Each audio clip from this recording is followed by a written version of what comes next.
So on that day we discussed about the blocking workflow, how the blocking workflow will work, like if any coin price quantity discrepancy comes. So we started doing configuration.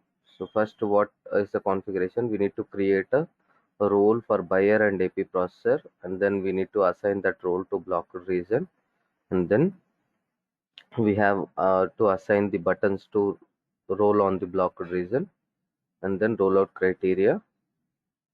So first what we'll do, we'll go to the SAP.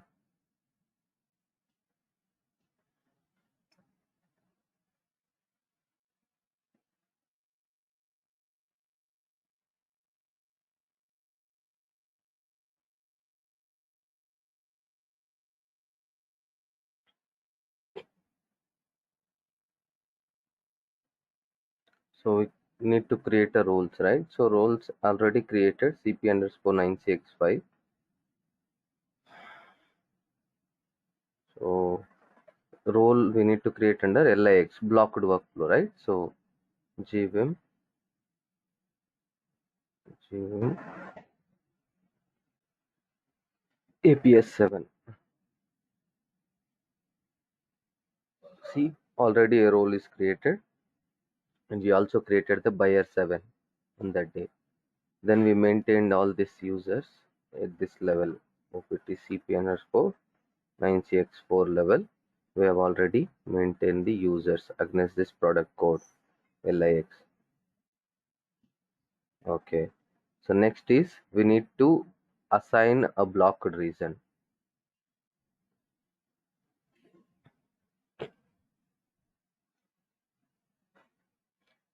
So blocked process configuration. So rollout criteria is like, so whenever you want to allow some company codes to trigger the workflow, and you do not want to allow some company codes to not to trigger the workflow, that particular configuration will be located here. So you want to allow blocking workflow, nothing but whenever a quantity mismatch or a price mismatch comes, you want to allow for that company code to trigger this workflow, so that it will go to a particular person, and then they'll release. And few of the company codes you don't want to trigger this workflow itself, means Vim workflow you don't want to trigger. So that also you can do that. Controlling part will be taken care at this point of time. So company code level and plant level, document type level. Document type is nothing but your KR, RE, YB. Certain documents you don't want to trigger the blocking workflow straightforward, you can release the invoices. That kind of settings will be there in the customer level. So for that, those kind of invoices also we can handle here. So rollout criteria is majorly to control the blocking workflow based on what criteria, for which company codes I want to trigger the blocking workflow. I can control based on the company code, plant and document type level. You understand, right? Next, blocking. Yes. Yeah. So block reason definition. So here block reason definition is like, we have 7 blocks standard, but we will use most of the times, and 95% we will use these two only. So remaining 5% maybe we may expect the other blocks, but process is same. So let's configure for price discrepancy. So we'll give our initial role. So we already given the initial actor you need to replace with your buyer 7. So we created a buyer 7, right? We need to replace with your buyer 7, so that whenever a price mismatch comes, it will go to the buyer. So buyer will speak to the supplier, then accordingly he will take a decision. Okay. So and then quantity mismatch, same way it also goes to buyer or a store department guy.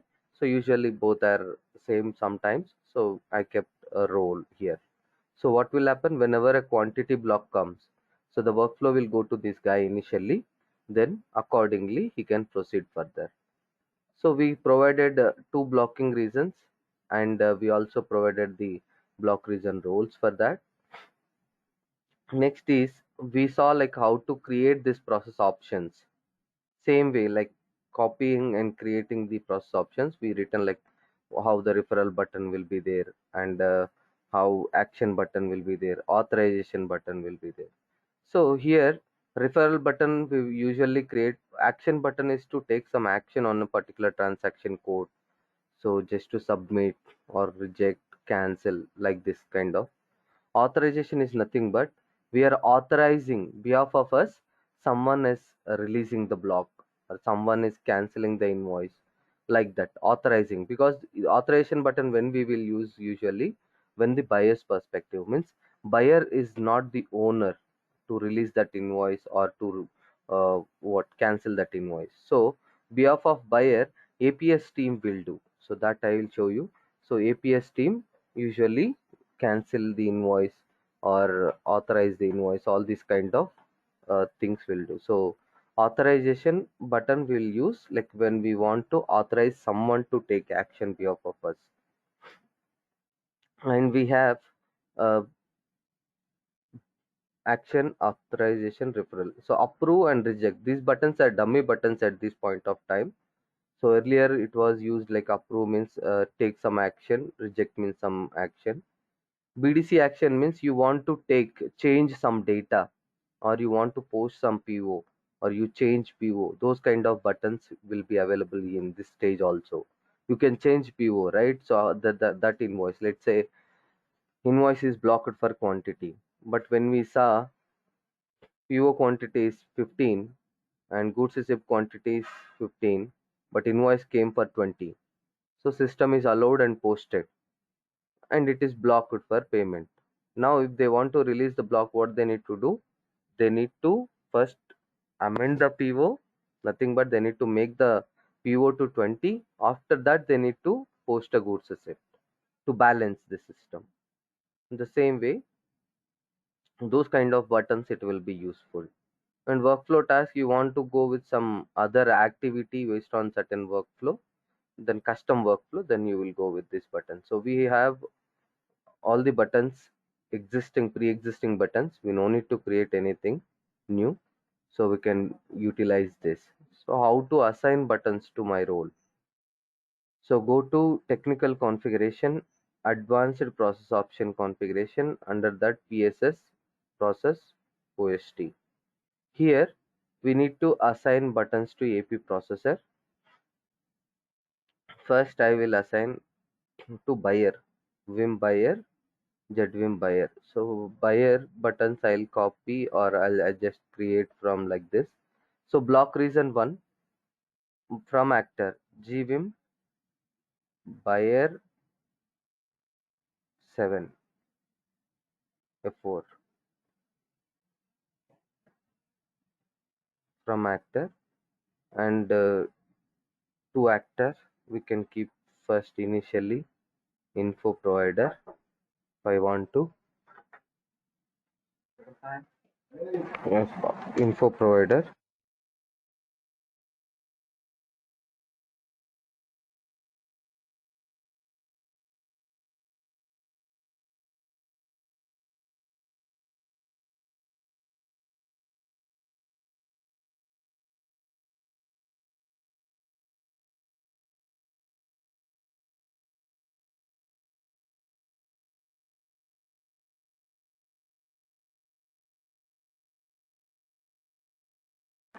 Okay, option type, here you are selecting the option type, that it is action button or referral button or authorization button. So here first what we'll take, referral button, because we are referring to info provider. The information you will get which type of so we have different buttons here. Select that info provider. So what this condition FM will do, I'll explain you. So next you provide some other buttons. What are the buttons required for buyer? So you can refer to some other, and GVIM buyer 7.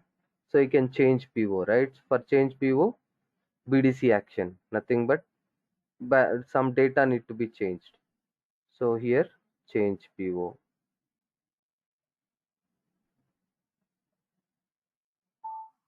and I am giving another button post goods receipt. So price discrepancy, we don't require post goods receipt. Let's say we'll keep change PO and Next is BDC action, any button which is useful. We'll see. Post versus it.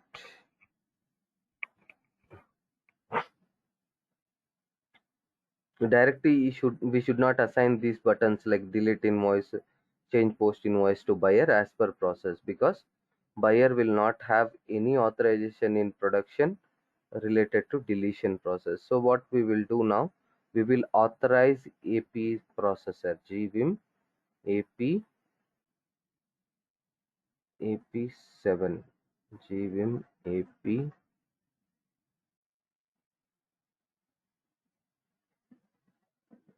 APS7, and button authorizer button, that is you're authorizing T, and buyer is authorizing AP processor to cancel the invoice, and we also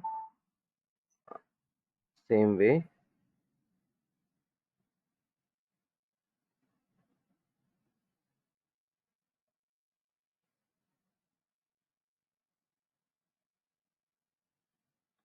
pay as invoiced.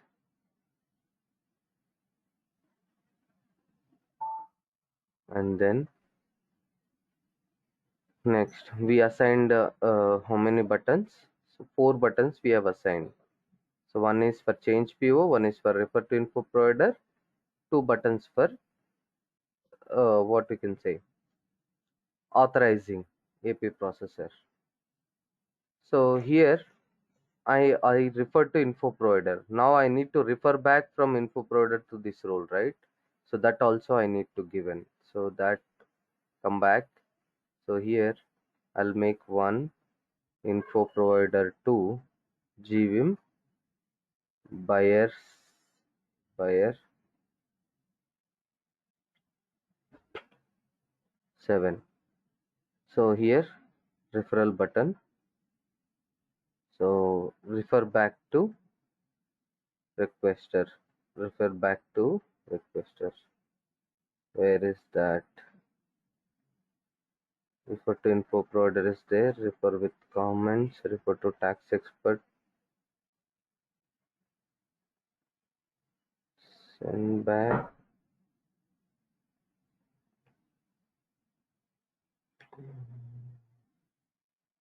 Shall I'll use this one, send back, or yeah, refer to buyer. So now in this case I want to show only whoever is referred, that particular guy only. So this will also like same process option level. We have a FM, right? It will control whether to display this button or hide this button. Dynamically it will do, because if you go to the info provider, I'll explain you this while we are executing the scenario. So here I've just assigned buttons to buyer. We no need to assign buttons to AP processor separately, because the buyer is the one, um, buyer is the one who is submitting the workflow and who is taking all the actions. If you want, then it will go to AP processor. So I'll just show you.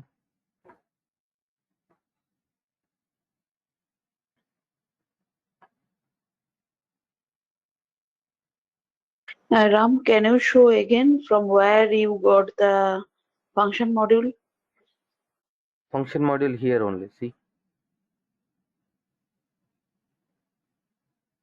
condition FM. This is the condition FM, which is usually what they have written is like in this condition FM. So whoever is referred to this particular role, info provider, so we need to refer back to them. That is what the condition FM. So that is already predefined. Okay. Condition FM. So it will hide or display the buttons. Sorry, buttons. Yes, based on the condition FM. Okay.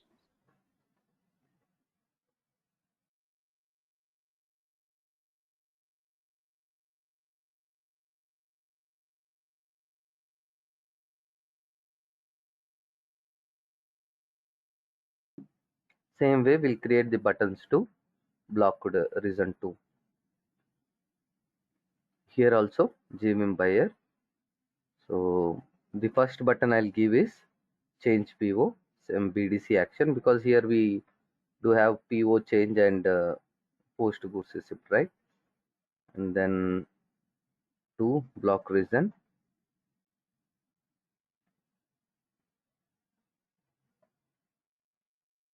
post goods receipt.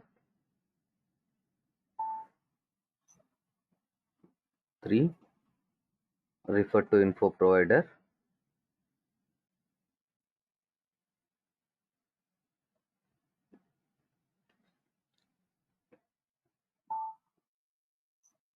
And then I will also do authorize. I'll just make this as authorized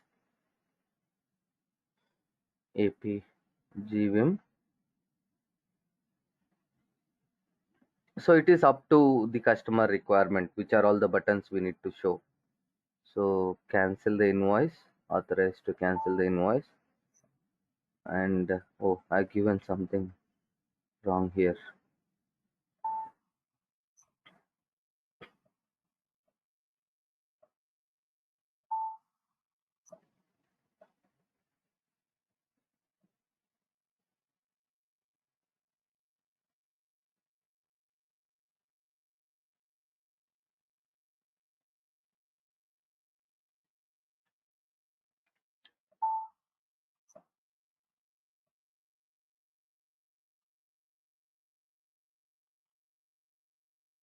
From info provider to buyer 7, referral option,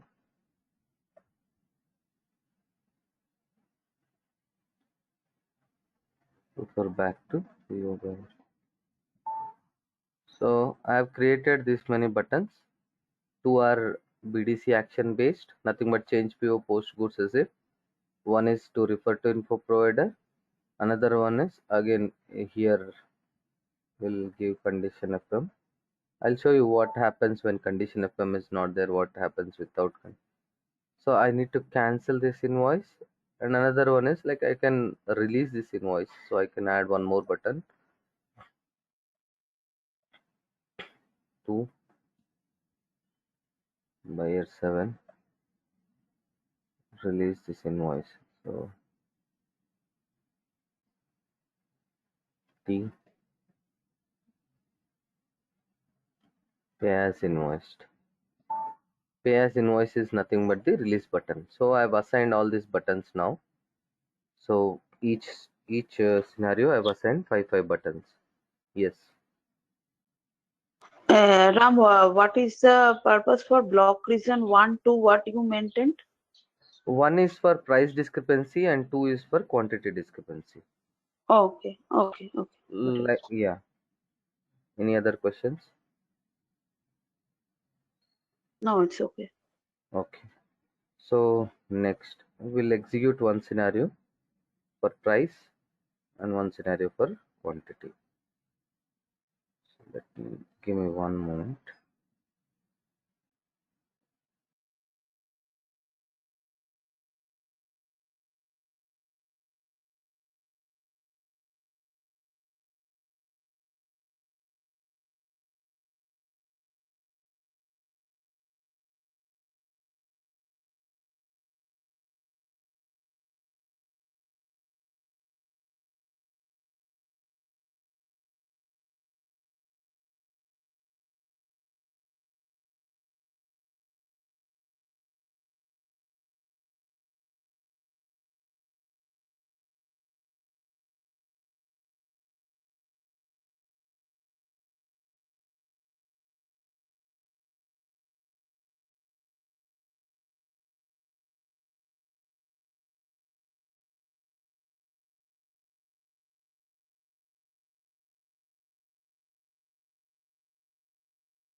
So here we'll see the PO basically.